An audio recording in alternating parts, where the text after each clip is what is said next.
Manga Urashima Taro. Dans le passé, l'île de Photang était un lieu au paysage extrêmement poétique. Outre les îles aux roches jaunes et à la terre rouge, il y a de petites îles vertes avec des forêts de pins. De nombreux villages de pêcheurs mènent une vie paisible au bord du littoral avec des milliers de vagues ondulantes. Par une belle matinée, le pêcheur Urashima Taro prend le large. Son bateau est un bateau en bois, plat et sans gouvernail ni voile. Taro est un beau jeune homme musclé avec une personnalité douce et gentille. Ce matin-là, Taro ne pouvait attraper aucun poisson jusqu'à ce qu'il aperçoive enfin quelque chose de lourd sous la canne à pêche. Il l'a relevé avec joie et il s'est avéré que c'était une petite tortue. Au Japon, on dit que les tortues sont les animaux qui vivent le plus longtemps, certaines vivant jusqu'à 10 000 ans. C'est le serviteur du roi dragon Dongai. Pour cette raison, personne n'ose tuer des tortues de peur de tomber sur de la malchance.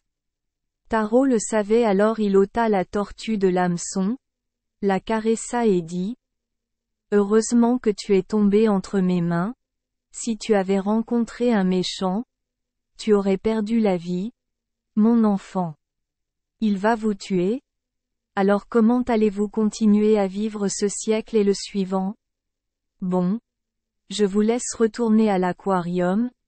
Pensez à lui dire que je lui souhaite longue vie. » Ayant fini de parler, il relâcha la tortue dans l'eau. La tortue, en un instant, s'enfonça profondément et disparut. Taro n'avait plus envie de pêcher. Il s'allongea sur le bateau, regardant les nuages volant dans le ciel bleu émeraude. La scène de ce matin était si douce et poétique que l'âme de Taro en était étourdie. Tant d'images de souvenirs chers lui revinrent à l'esprit. Le village de Dura est petit, avec des habitants paisibles spécialisés dans la pêche. Chaque maison possède des bateaux comme le sien, des maisons en bois entourées de jardins. Le temple Shinto est situé près de la plage, le cimetière où dorment ses ancêtres depuis des milliers d'années. Taro pensait à ses parents, aux gens qu'il aimait de tout cœur, toujours inquiets, soignés, protégés et protégés. Il était midi, la Seine était calme comme du papier. Son bateau dérivait lentement sur la mer calme. Cette scène magique a endormi Taro dans un profond sommeil. Taro se réveilla soudainement lorsqu'il sentit la main de quelqu'un le caresser doucement. Ouvrant les yeux, il vit devant lui une magnifique jeune femme aux cheveux jusqu'au sol. Elle regarda Taro avec amour et parla doucement. Sa voix était si douce et douce. « Ne sois pas surpris. Je suis la fille du roi dragon Dongai. Mon père l'a remercié d'avoir épargné la vie de la tortue, alors il m'a envoyé ici pour l'inviter à lui rendre visite. Et si vous ne me critiquez pas, nous nous marierons et jouirons du bonheur là-bas pour le reste de notre vie. » Taro était très choqué. Il regarda la beauté d'un air vide. Jamais auparavant il n'avait rencontré quelqu'un d'aussi beau que celle qui se tenait devant lui. Même si son cœur battait et était rempli d'amour, il ne savait pas quel mot utiliser pour l'exprimer. La belle n'attendit pas sa réponse et s'assit sur le bateau et prit la rame. Elle avait un toit, lui un seul toit. Ils s'éloignèrent doucement à la rame. Le bateau flotte sur la mer calme. La Seine était silencieuse, seul le bruit des rames battant. L'eau en rythme pouvait être entendue, ainsi que Taro écoutant son cœur battre parce que le bonheur arrivait soudainement. Un instant plus tard, ils entrèrent dans un monde véritablement glorieux. Taro vit un magnifique palais de marbre dressé au milieu d'un jardin de fleurs aux centaines de couleurs, empli de parfums. 100 serviteurs et 100 servantes accoururent en jubilant pour accueillir la princesse et son gendre. Le roi dragon Dongai, assis sur le trône, ordonna qu'un banquet soit organisé pour Taro et sa cérémonie de mariage eut lieu immédiatement avec une grande solennité. Vivant sous l'aquarium, à côté de sa belle jeune épouse, Taro pensait que son bonheur était sans égal. Cependant, parfois, il se sentait soudainement triste et effrayé dans son cœur. Il pensa, mes parents doivent être tristes et inquiets de mon départ. S'ils savaient que je vis heureux sous cet aquarium, ils seraient très heureux. Depuis combien de temps ai-je vécu ici? 1 an? 2 ans? Je ne sais pas combien de temps cela fait. Je dois demander à ma femme de revenir sur Terre quelques jours pour rendre visite à mes parents et ensuite il ne sera pas trop tard pour retourner à l'aquarium. Il l'a dit à sa femme. La princesse semblait triste. Elle a pleuré toute la nuit, ce qui a poussé Taro à faire de son mieux pour la réconforter. Je te promets que je serai bientôt de retour. La vie ici est si heureuse. Comment pourrait-on oublier? À la fin, sachant qu'elle ne pouvait pas arrêter son mari, la princesse dut lui tenir la main et lui murmurer. Je ne peux pas t'empêcher de montrer ta piété filiale envers tes parents, mais j'ai très peur. J'ai peur que si tu pars, nous serons ensemble, séparés pour toujours. Cependant, je voudrais vous offrir un souvenir. Ce souvenir vous aidera à revenir vers moi, si votre cœur est toujours passionné par le souvenir. Elle lui donna une petite boîte en bois d'agar, avec une ficelle de soie nouée à l'extérieur.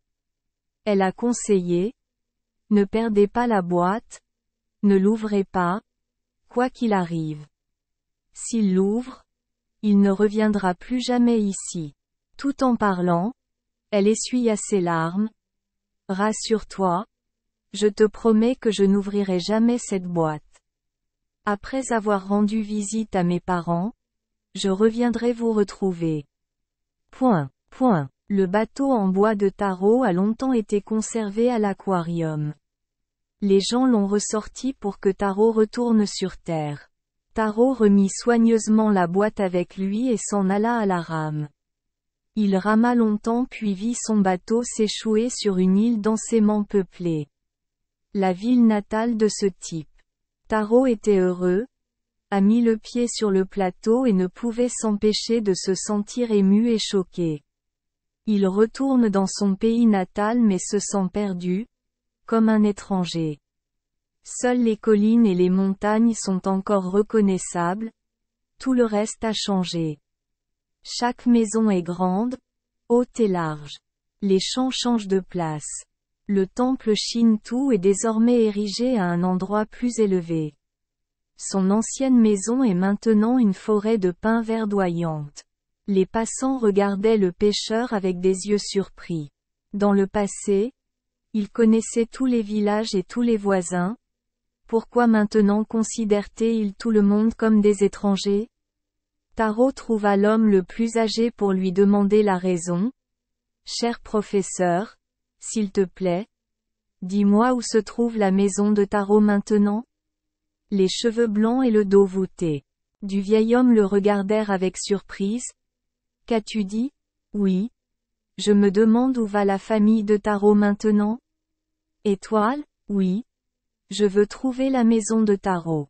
Pensant que le vieil homme était malentendant, Taro cria d'une voix forte. Je cherche la maison de Taro. Est-ce que le vieil homme Urashima Taro est au courant?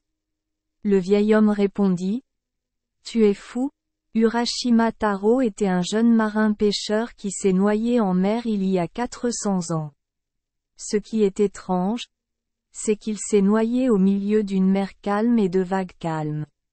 Ils lui ont construit une tombe à l'extérieur du cimetière, je veux dire dans le vieux cimetière, le cimetière qu'ils ont abandonné il y a 50 ans. Vous pouvez visiter la tombe de Taro. L'histoire est devenue un conte de fées. Pourquoi posez-vous encore des questions aussi stupides? Urashima Taro se dirigea tranquillement vers le cimetière. Il a trouvé cet endroit dans sa propre tombe, à côté des tombes de son père, de sa mère et des innombrables descendants de sa famille. Les tombes sont pour la plupart moussues et anciennes. Taro était abasourdi et choqué. Dans sa main, il tenait toujours la boîte de la princesse des eaux. Il pensa, pourquoi est-ce si étrange? Tout autour de nous change. Peut-être que lorsque nous ouvrirons cette boîte, nous connaîtrons le secret. Cela nous expliquera cet étrange phénomène. Dois-je ouvrir la boîte? Je t'avais promis de ne jamais l'ouvrir. Oh. J'ai juste dénoué le fil de soie, puis je l'ai renoué comme avant. Comment le saurais-tu? Je dois ouvrir la boîte pour découvrir le secret. Chérie. Taro détacha la connexion et ouvrit la boîte. De l'intérieur de la boîte, il prit une fumée blanche et s'envola vers le sud, en direction de l'aquarium. La boîte ne contenait que cette fumée et rien d'autre. Taro fut surpris. Il savait que le danger approchait.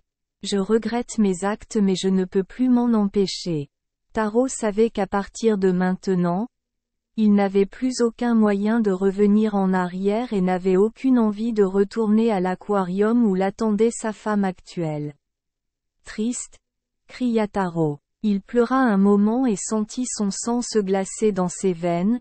Ses membres se ratatinèrent comme des arbres secs. Ses cheveux devinrent gris. Ses dents tombèrent une à une. Sa force s'est progressivement dissipée. Taro s'est effondré sur le bord de la route. 4 siècles ont pesé lourdement sur ce jeune pêcheur.